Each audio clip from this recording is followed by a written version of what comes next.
Well, we're just delighted to have you to come to Trenton to see, as you say, the teapots. But today, I'm in hopes that after you go home that you're going to call them by the correct name. And the correct name is Xvi Collection. And being the ex-school teacher that I am, I have it all written out in the right pronunciation for you, which I will give out to you a little bit later, so you'll know exactly how to pronounce it. Now, while we're talking about pronunciations, there's another word that I'd like for you to learn, and that is godet. That's G-O-D-E-T. And a godet is a little almond-shaped cup. And each one of the Xvi Collections that we have here has a little cup except one, and I'll point that one out to you. Now, this little cup was for the fuel, and the fuel that they used when they were first made, they would take a porous nut, put it in a can of oil, and they usually used whale oil because that was available at that time, and let it soak. And when they got ready to have heat or light, they would take the little porous nut, put it in the little godet and light it, and that gave heat and light. So those two words now I want to be sure you remember. Xvi Collection, which means nightlight teapot, and godet, which is a little almond-shaped cup. Now, not all of them have a little cup, because these were only made for a period of 100 years, from about 1740 to about 1840. And the art of them was lost at that time. Now, all of them that you see here, except one, are fine porcelain. They're like Limoges or Sèvres or some fine porcelain, except one, and I'll point that one out to you. Now, it is just tempered clay, and the reason that it's in the collection is because it's the oldest one in existence, and it was made in the early 1700s. Now, we were given this collection of Xvi Collections by Dr. Frederick Freed. Now, Marilyn told you a little bit about the Freeds, and some of what I'm going to say will be a repeat of what you've heard, but that's because of the recording today. So if you hear the same thing twice, that's the reason. But Dr. Freed was one of 13 children. He was raised here in Trenton, and he became an OB-GYN doctor in New York. He collected these for a period of about 40 years in about 35 different countries. Now, the way he began collecting them was that he had a patient who was very fond of him, and she was from France. She went back to France for a visit, and she wanted to bring Dr. Freed something that she thought was appropriate. And she looked and looked, and finally in an antique shop, she found a Xvi Collection. Now, the reason that she thought that it was very appropriate for Dr. Freed was that the first use of the Xvi Collections was for medicinal purposes. Now, they used them very much like we use a vaporizer today. They would put water in the little pot, and then they would put herbs in the pot and heat it, and as the vapor came out the spout, the sick person would inhale the vapors. Now, each room would usually have two Xvi Collections. One was for medicinal purposes, and the other one was for the person that was sitting with the sick person. And they would use that sometimes for a food warmer, and sometimes they would use it for tea to keep them awake while they were sitting with the sick person. So that's the reason she thought it was very appropriate for Dr. Freed. But now the sad thing is we don't know which one it was. But he became so enthralled with the Xvi Collections that he began collecting them then. He traveled quite a lot. He had money to spend, and he didn't care how much he spent for them. He often said that the antique dealers in Europe hated him because he had scouts out everywhere collecting as many as they could collect, they could find. In fact, he was traveling one time in Europe and went into an antique shop and asked them, said, "Do you have any Xvi Collections?" And the antique dealer said, "No, there's some crazy doctor from the United States that's collected them all." And of course they were talking about Dr. Freed himself. But he was very, very an unusual person, and he loved collecting them, and he loved people, and he loved Trenton. One day, one time, his brother who lived here, Mr. Sylvain Freed, who was president of the bank here, went to New York to visit him. And he said, "Fred, what in the world are you going to do with all these things?" He had them in his office, and he had them in his apartment, and he had them in boxes. He had them everywhere. Because in a period of 35 years, he collected 650. And so he said, well, said the Metropolitan Museum of Arts would like to have them. But said, they just want to show a few at a time, and said, I don't like that. And so Mr. Sylvain Freed, his brother, said, well, why don't you give them to the city of Trenton? And he said, well, I don't know. Said, I hadn't thought about it, but I like the idea. So with that, he began sending 25 at the time. Now that was before this building was built. In fact, it was in 1955. And so they were trying to find a place to put them. And Sally and Jane will remember this. But in the old Peabody High School, which is at the end of the street, Mr. Freed built cabinets out in the vestibule of the auditorium. And he put 25 in there. And that wasn't satisfactory because the children didn't appreciate them, and the adults couldn't go see them because school was in progress. So when this building was built in 1962, this was declared as the Teapot Room. Now I think this is an interesting figure because it tells you how things have inflated. At that time, Dr. Freed built all of the cabinets on both sides of the room. He put mirrored glass, he put glass shelves, bulletproof glass across the front, and the total cost was $8,000. I wonder today what it might cost. And while we're talking about cost, I might tell you that these are valued at $8 million. Now that was an estimate that was made about 5 years ago, and I'm sure the value of them has accelerated since then.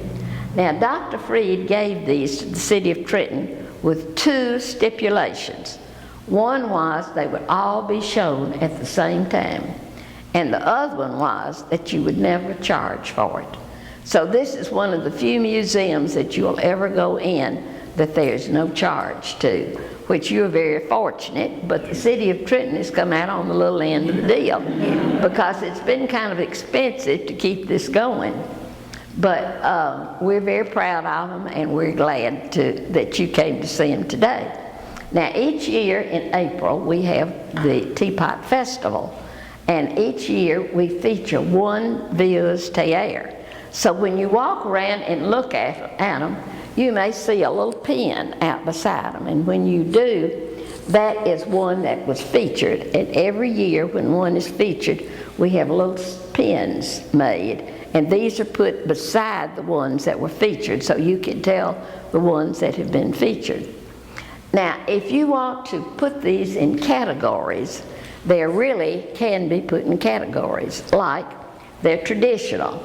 Now that means it's just like an ordinary teapot. Or it might be architectural. Now that is, it looks like a building. Or it might be personage, and it would be a person.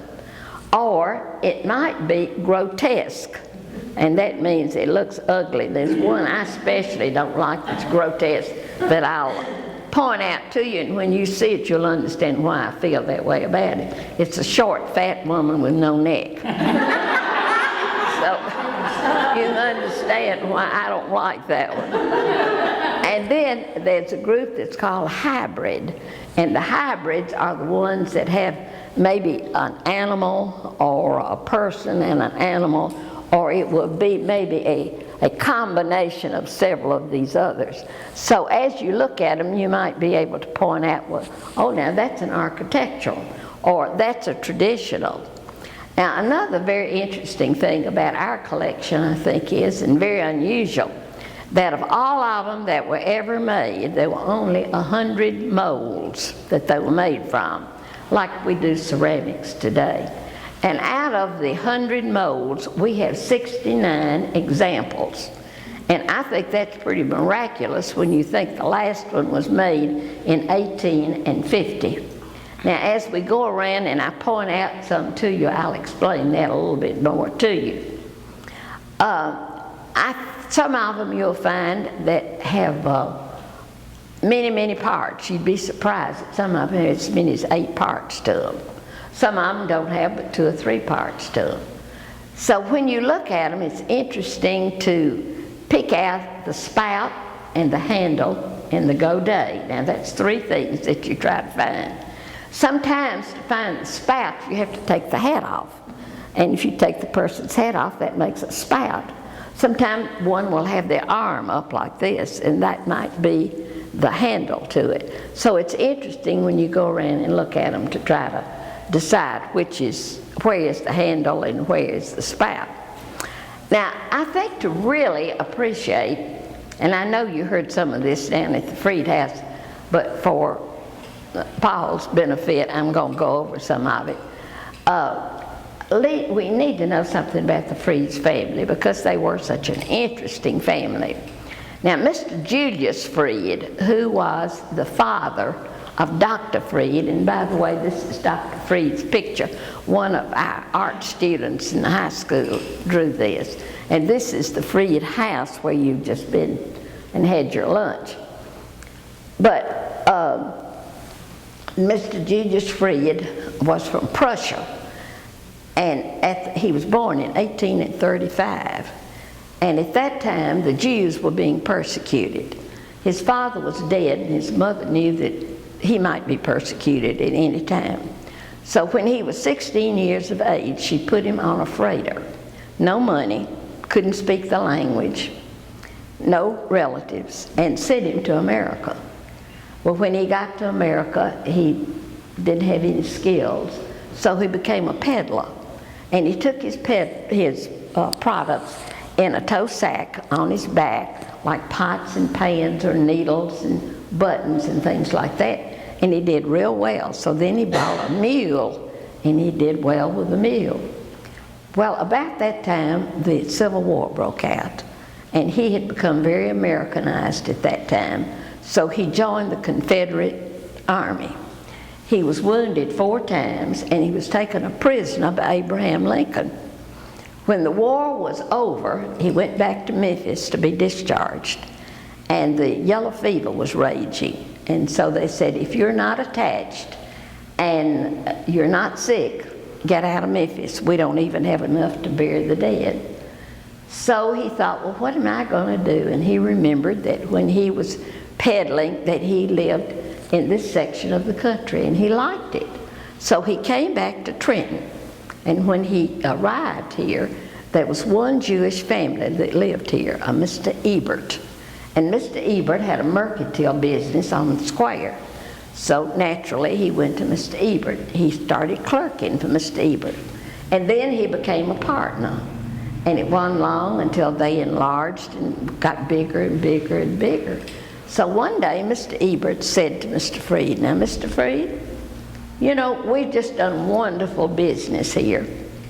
And things are going well for us, but you know what? You need a wife.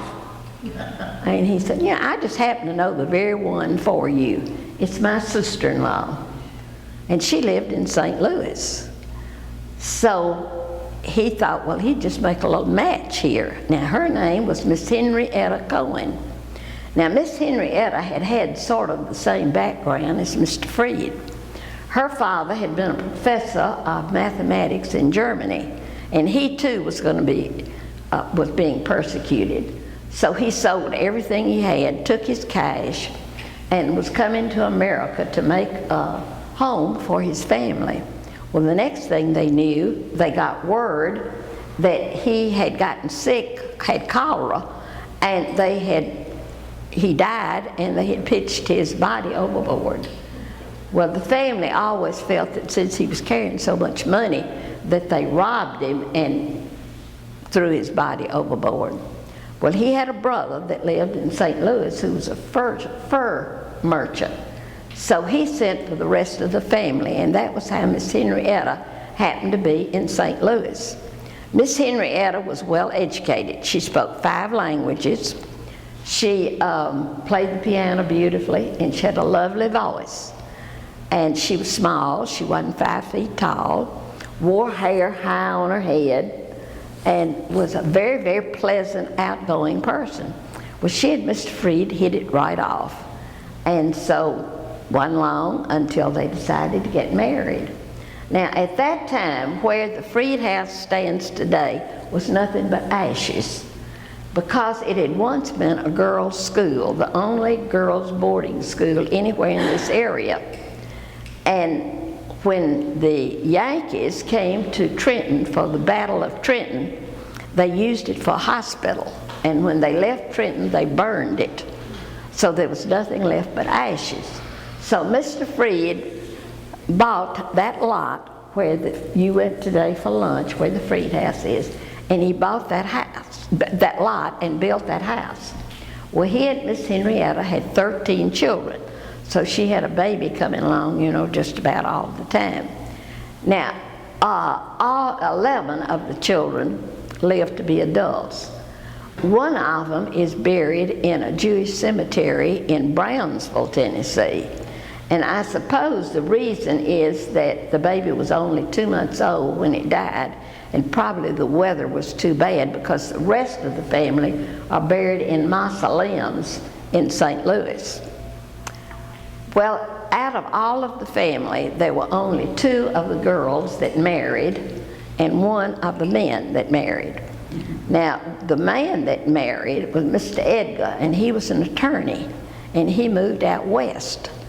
And his granddaughter married Peter Jennings, which I think might be interesting to you. And she was the one that he was married to when he died. In fact, she wrote a book about Peter Jennings. So if you get the book about Peter Jennings, she's right here from this house, right there. So that would be interesting. Now, where I have learned a lot about the Freed family, I have the thesis which Carolyn gave me that the sister, Lisa, wrote. And she wrote it on how a Jewish family can live in a Gentile community and maintain their Jewish heritage. And that's what the Freed family did.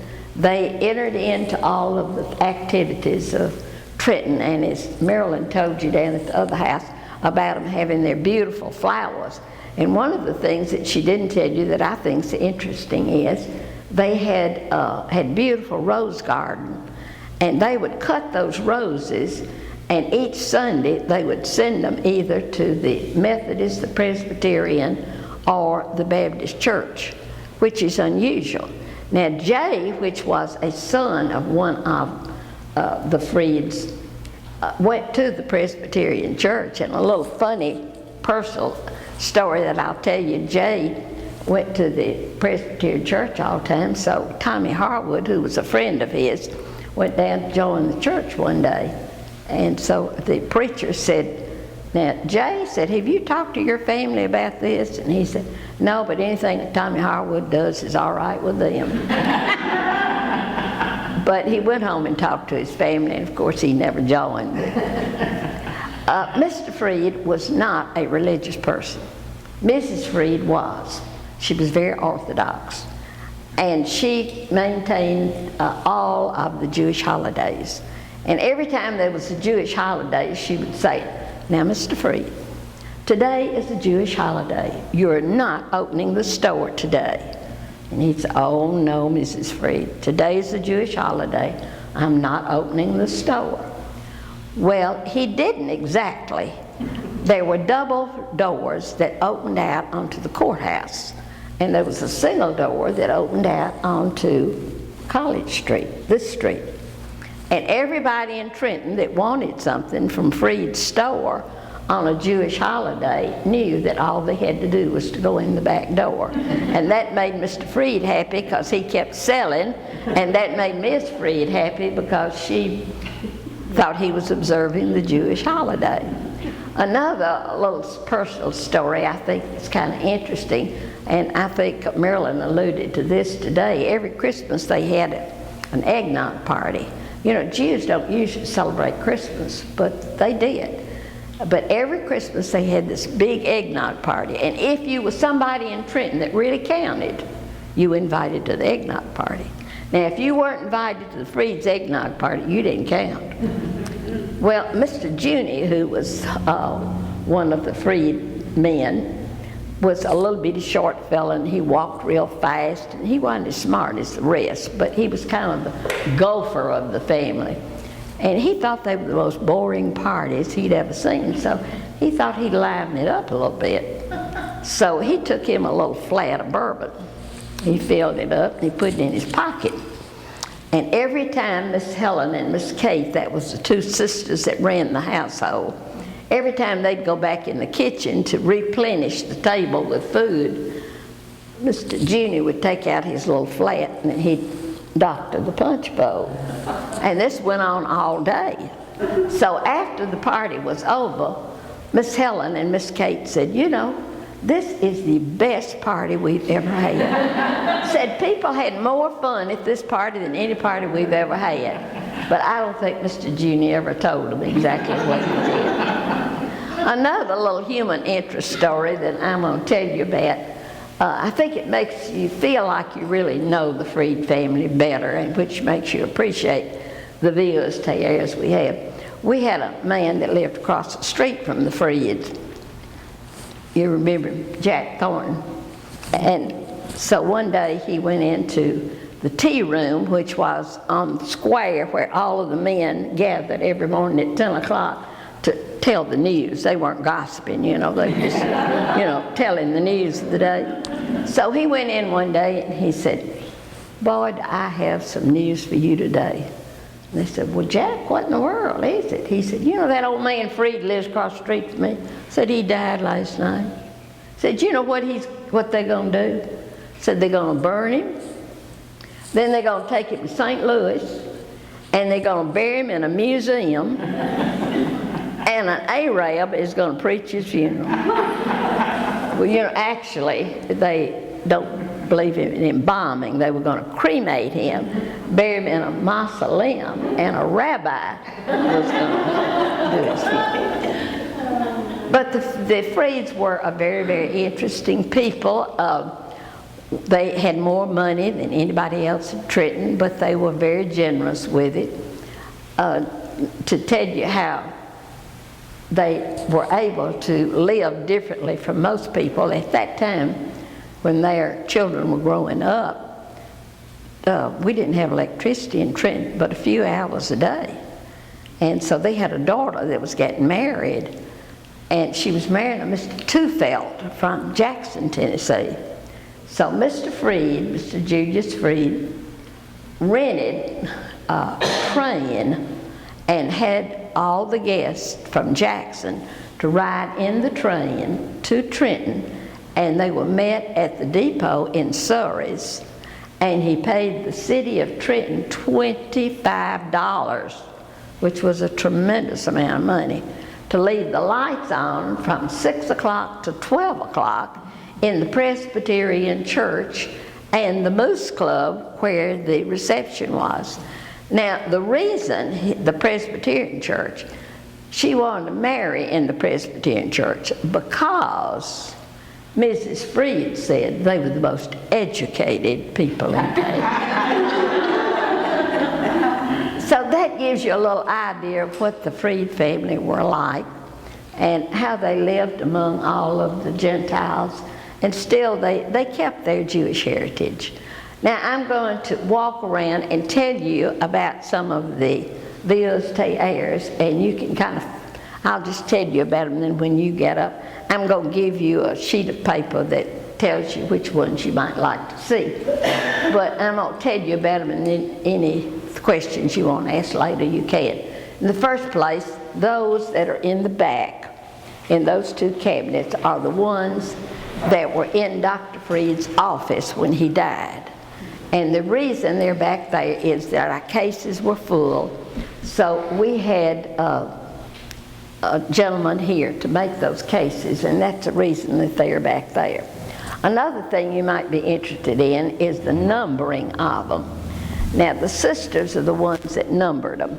And as they numbered them, they would number 25, and then if he sent 25 more, they started with 26, and so on. And so if you look up underneath them, you'll see all of those numbers.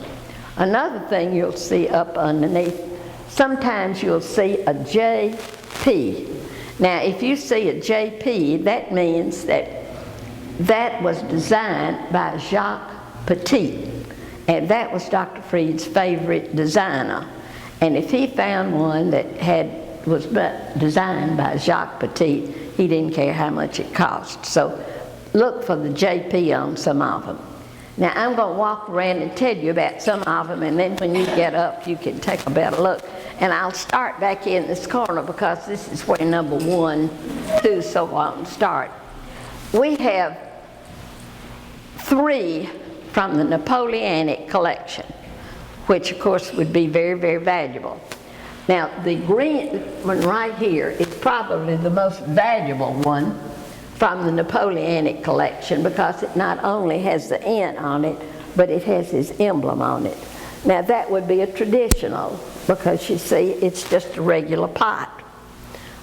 There's so many, there's no way to point out all of them to you, but this will kind of give you a little idea of which ones. Now, depending on how affluent the family was how decorative the Ville's Terre was, because they not only used them for medicinal purposes or for tea, but they also used them for decoration. Now, like these two right here are, they go together, they're a pair. And so that was probably from a very affluent home, and they used them for decorations as well as for something useful. And this one, white one right here, you can still see the little godet inside. So when you look at it, be sure and notice inside you'll see the little godet. Now all of them have the godets, because remember 1850 was the last one that was made. Now they were all made either in England or in Germany or in France. And then they were sent to other part of the world to be decorated. But they were all made in those 3 countries, either England, France, or Germany. And then they were sent to other countries to be decorated. Now I'll show you an example of that as we go on down. This one is the only one that was purchased in the United States. And the way it was purchased, there was a traveling salesman here, Mr. McKenzie, by the way, and he was down in Teapot, Mississippi, and he was just bumming around. He went into the antique shop and he saw this, and he had gone to school with Dr. Freed, and he called him and he said, "Freddie, I found one of them things you're collecting." He said, "Well, man, buy it." And he said, "Oh, I can't, cost too much." He said, "Well, how much does it cost?" He said, $70. Of course, that was nothing for Dr. Freed. He said, "Well, buy it." So he bought that one for Dr. Freed in Tupelo, Mississippi. And that's the only one that is made, that was purchased in the United States. Now, when I have the children to come down, I always start with the clowns. They love the clowns. And we have several clowns right here. Now, if you take the clown's hat off and you use his arm, you have the spout and the handle. And then when you look in the back, you can see the opening for the godet. And this one, you take the hat off, and his arm is up like this. So that would be the handle for it. This one is one of the most valuable ones, 160. This was from Louis XVI's collection. And the reason it's one of the most valuable ones, beside the fact that it came from Louis XVI, that is the only one that was ever made in the likeness of a person. And he had a lady in his court that he thought was the most beautiful person he'd ever seen. So he commissioned his artist to make the face look like this pretty girl in his court. And so this is the only one, as far as we know, that was ever made in the likeness of a person. So be sure to take a good look at that one. I wish this were down where we could see it better, but as I told you, they were numbered by his sisters. And so we have to number them that way, so that's the reason they're numbered like that. Okay, if you are a Republican, we have one for you. We have elephants, but we don't have any for the Democrats, I'm sorry. Now, this one is one of my favorite ones. It's 239.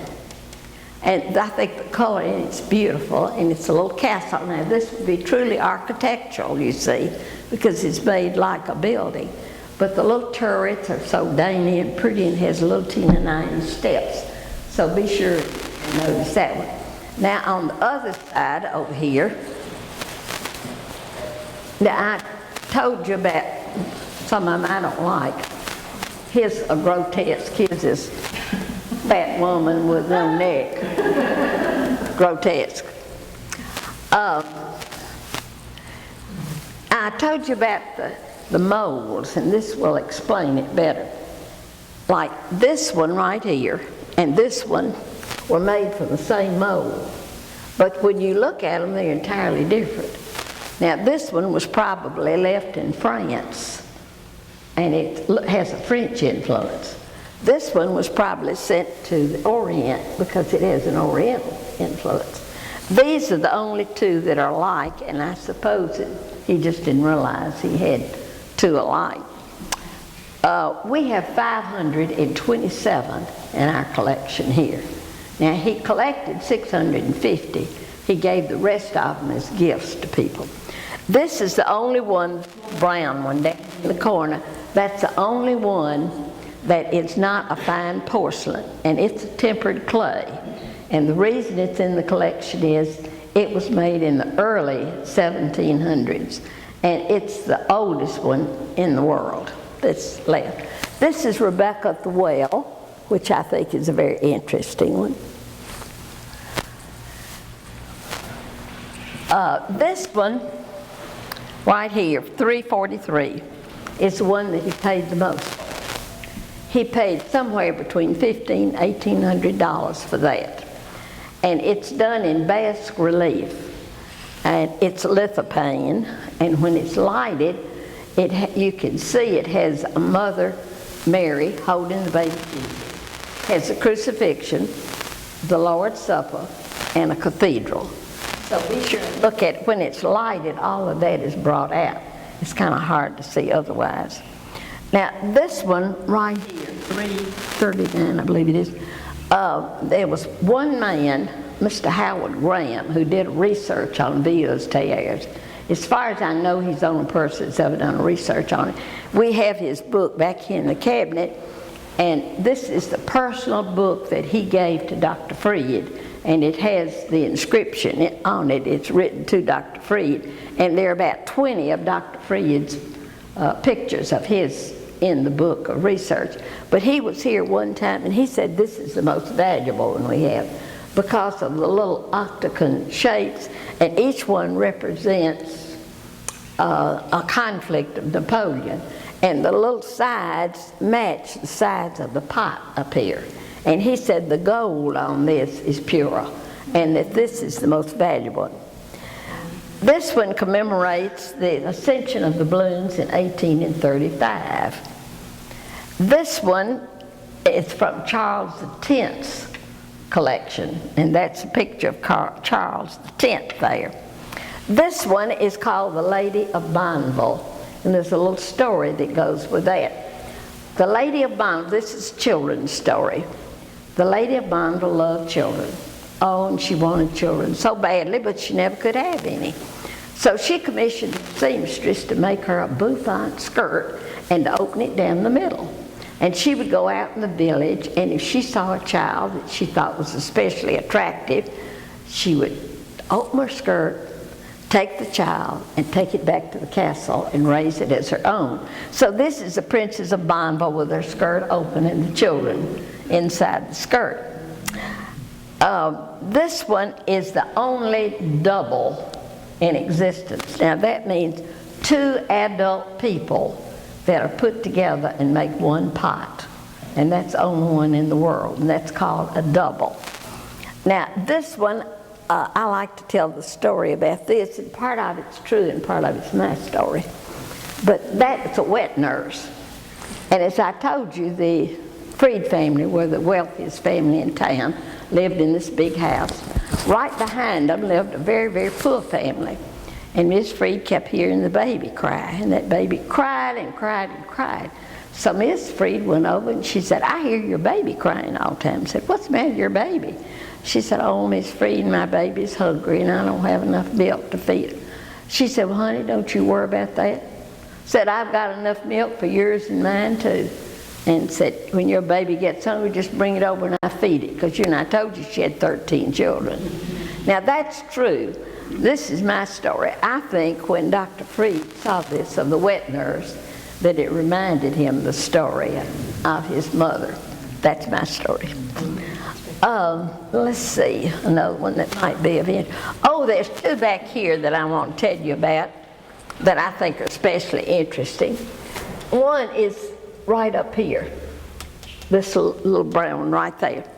You know, a lot of times I have a group of women that come in and maybe one or two men, and the men come through that door looking like, what's my wife dragged me to today? Teapots. Who wants to see a teapot?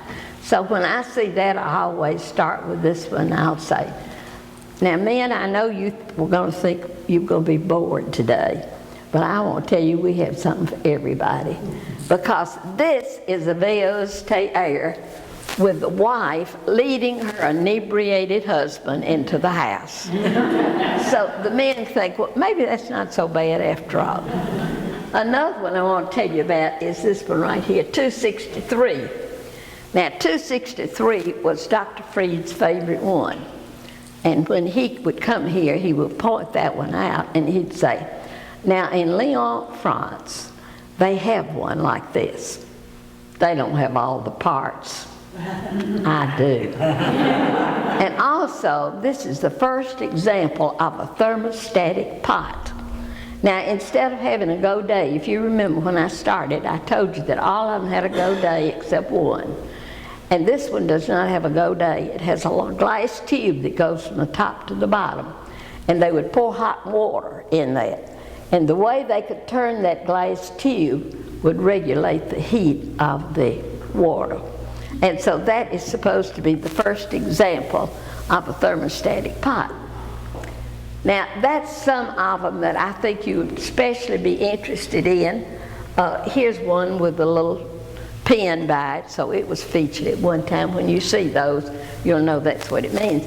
Now, I have some free literature that I want to pass out to you. And we have books for sale. The books are $10 a piece, and the books have all of the colored pictures of all of them. And down in italics, that's not where it was made, it was where it was purchased.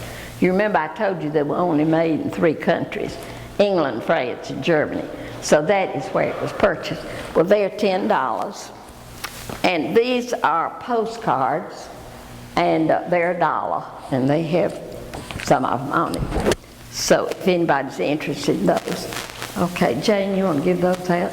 Sally, you want to give these out? Now inside this one right here, I have a sheet. And right there, up on top, vase terre. So you'll know how to pronounce it. And also some that I think you might be especially interested in. Now, would anybody have a question you'd like to ask? Okay. I want to know who you said that the stairs of the one in France, you know, the famous porcelain place. What would be the name of the one in Germany? And I don't know the names of them, but England, France, and Germany, where they were all made. About 75 years ago, there was a china place that made fine china in North Carolina that tried to duplicate these, but they were never able to temper the fine china to work. So the art of it was just lost. Did everybody get the material? Anybody else? Well, let you go around and look, and if you have any questions you want to ask, I'll try my best to answer them. This probably tells something about it. Yes, it tells you something about all of it. Yeah, thank you. And the one that you bought in on Triple and wherever, that was made in yours. Yes, it was, but it was just happened to be in the antique shop there. After I retired from teaching, I traveled with a travel company, took routes, and I was down on the Mississippi, Louisiana River Road looking at all of the homes, on the river, and a lady was all dressed up in her attire to show us about it. And just as I stepped in the door, I spied a Villa's Terre. And I was just so excited, I said, "Oh, you have a Villa's Terre?" And she looked at me in all disgust, saying, "And how did you know how to pronounce it?" I said, "Well, we have the largest collection in the world where we live." I don't think she believed me, but anyway, I got to tell her. Anybody else have a question you'd like that? Some of the figures with and look like they're women. They're dressed like women, but they have men's features. Well, The features, see on that one right you there? all get up and look at them.